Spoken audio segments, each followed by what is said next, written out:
All right, it's story time. This is a discussion around today's environment where we try and think about things that are positive, and it's very difficult to framework up a positive scenario when there is so much strife going on in the world. And I want to talk to you about a series that was in the 80s, a television series, and I want to relate it to today's world and some ideas on how to compensate for driving better behavior and better mindset in amid a lot of the chaos or perceived chaos that we have today in the pandemic world, as they might call it, or we can just call it in today's new society. So this series was called Touched by an Angel. Back in the 80s, it was very important for a lot of people who were watching some of the traditional series on television to watch something sort of different that was more along the lines of less, let's just say, racy. There was a lot of 80s sitcoms and production that was based off of what they would consider not racy now, but back in the day it was sort of, let's just say, a little bit avant-garde. And it was important for the networks to provide quality programming, and there wasn't a lot of quality programming that related to religious content that would make it through. So the producers in the 80s had to be thoughtful about how they were able to step over the borders to not seem sort of pious, but more thoughtful. And one of the scenarios that was out there was a show called this Touched by an Angel.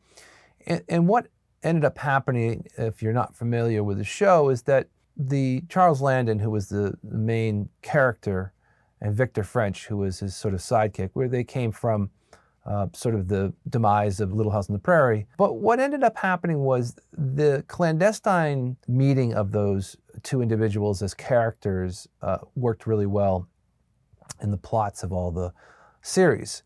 But the general gist of this was that Landon was put down into the world as an angel. And he was put on the earth sort of solve general problems that were occurring that were not recognizable by the people that were the problem makers. And in addition to that, he had a sidekick who, again, Victor French, who was the one who was sort of watching this as a human, not as an angel. So you had an angel and a human sort of working together to sort of be a Batman and Robin of solving, sort of self-confliction, self-challenges with individuals, problems in society where there was seemingly no way out. So the angel had certain powers that he had sort of granted to him. And the angel was able to do certain things that were, let's just say, superhuman, or in addition to being superhuman, they were sort of mystical. And there was always a plot twist through these episodes where they ended up sort of in a precarious position, but through some sort of miracle, things turned around. And the angel was always providing not necessarily spiritual guidance, but corrective guidance on being aware of people's misgivings, but not correcting them by telling them that they were being incorrect, but guiding them. And this guiding is what you see in a lot of movies, such as Star Wars, where you have Obi-Wan Kenobi and the people who guide the, let's just say, hero through the journey of their awakening to a better place. So why I'm saying this is that it really relates back to awakening ourselves, to guide ourselves.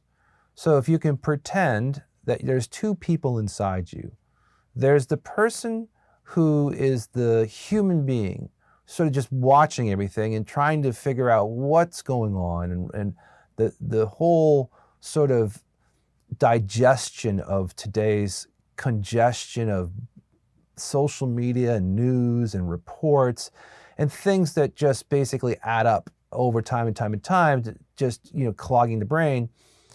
And then you've got the angel on the other side who can somehow have a miracle and get out of this. And it may not always be exactly perfect, but this angel is the guide that will take you through and get you to the other side where there is resolve. And I think you have to make these two people in your head today. You have to have the angel that has superpowers, that can see above and beyond this, but doesn't try and correct the matters, doesn't try and go and tell what's wrong or what's right or blame, but to take the actions that are needed to get to the other side. So for instance, I think a lot of people are starving right now for some sort of resolve to their own situation, but very few are making the concerted effort to solve that problem. There are certainly obstacles, that's for sure, but obstacles are part of life, and being distressed and being challenged is part of life.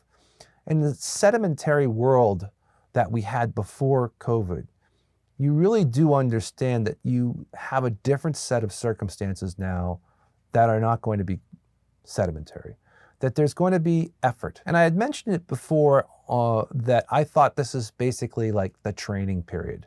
Right now, you should be thinking about all of the aspects of life and training on all of them, whether it's educational, financial, mental, health.